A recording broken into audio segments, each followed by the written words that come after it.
স্বাগত জানাচ্ছি প্রিয় ইউটিউব ভিউয়ারদের এবং প্রিয় শিক্ষার্থী বন্ধুদের।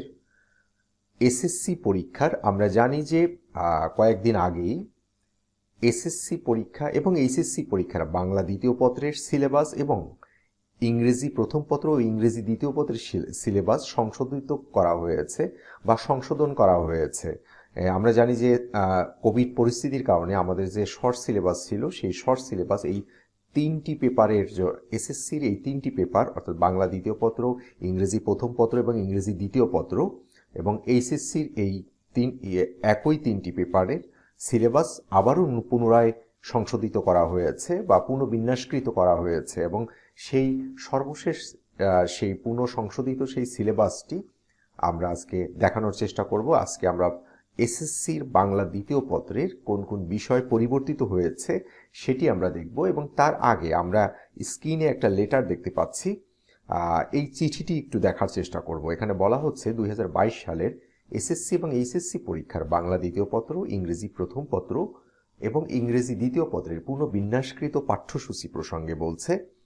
সংশ্লিষ্ট সকলের অবগতির জন্য জানানো যাচ্ছে যে 2022 সালে এসএসসি পরীক্ষা জুনে হবে এবং এইচএসসি পরীক্ষা আগস্ট মাসে হবে এবং জাতীয় শিক্ষাক্রম পাঠ্যপুস্তক বোর্ড বাংলাদেশ কর্তৃক 2022 সালের এসএসসি এইচএসসি পরীক্ষার্থীদের জন্য বাংলা দ্বিতীয় পত্র, ইংরেজি প্রথম ও ইংরেজি দ্বিতীয় পত্রের পাঠ্যসূচি অধিকতর পরিমার্জন করে পুনর্বিন্যাস করেছে।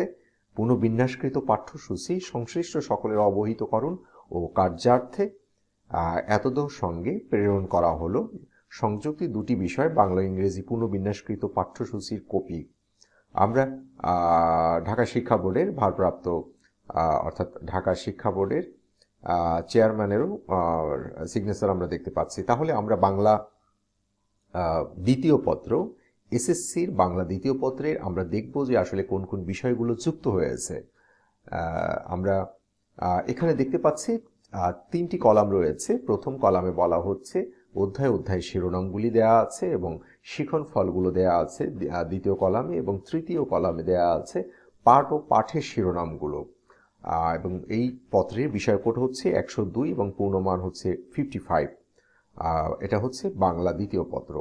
তাহলে আমরা এবার দেখব দ্বিতীয় পত্রের দ্বিতীয় অধ্যায় প্রথম পরিচ্ছেদ। আমরা দেখতে পাচ্ছি দ্বিতীয় পত্রের দ্বিতীয় অধ্যায় প্রথম পরিচ্ছেদ বাংলা ধ্বনিসমূহের পরিচয়, উচ্চারণের স্থান ও রীতি অনুযায়ী বর্ণনা করতে পারবে এবং বাংলা ধ্বনিগুলো উচ্চারণের নিয়ম বর্ণনা করতে পারবে। তাহলে আমরা পাঠ ও পাঠের শিরোনাম দেখতে পাচ্ছি, ধ্বনিতত্ত্ব দেয়া আছে।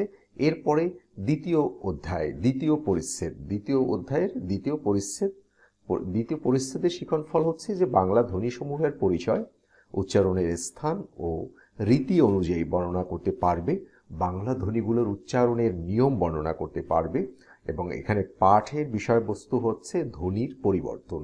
এবং দ্বিতীয় অধ্যায়ের চতুর্থ পরিচ্ছেদ শিখন ফলে বলা হচ্ছে বাংলা শব্দ গঠনের উপায়গুলো বর্ণনা করতে পারবে, সন্ধি, পাঠ ও পাঠের শিরোনাম হচ্ছে সন্ধি।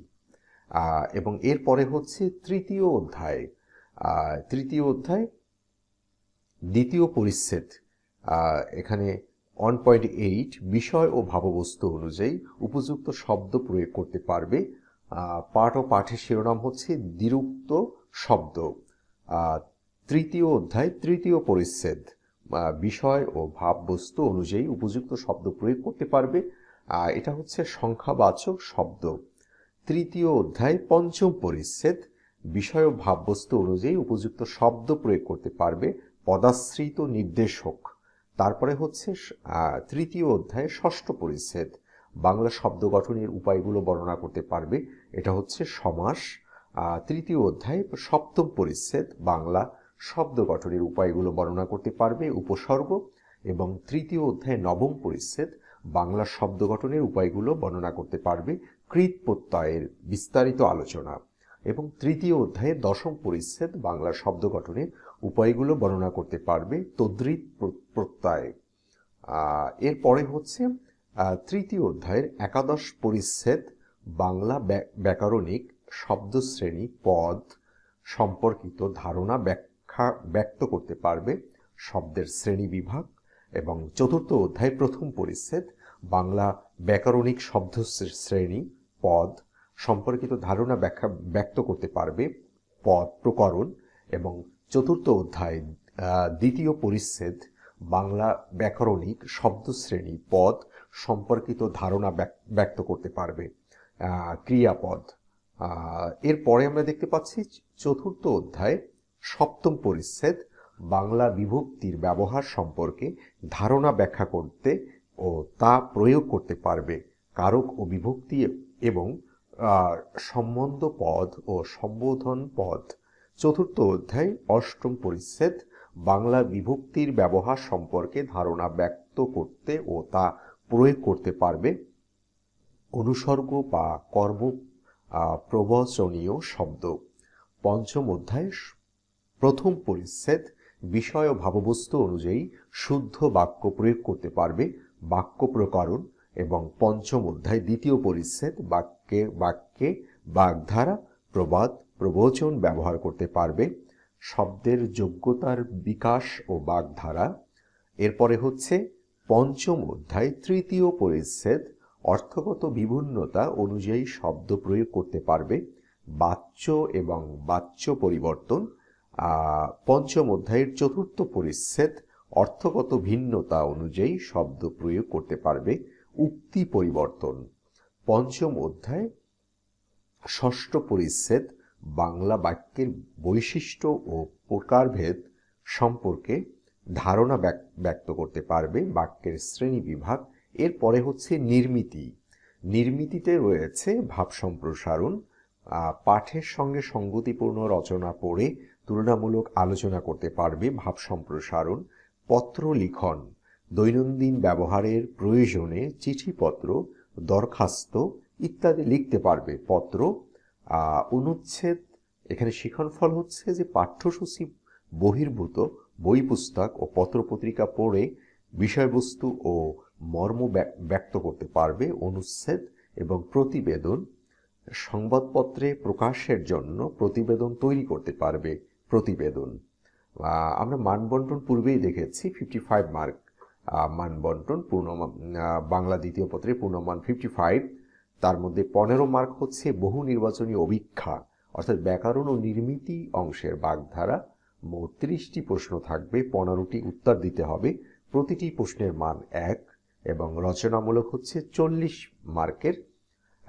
অনুচ্ছেদ রচনা 2টি প্রশ্ন থাকবে, 1টি প্রশ্নের উত্তর দিতে হবে এবং প্রতিটি প্রশ্নের জন্য 10 মার্ক করে।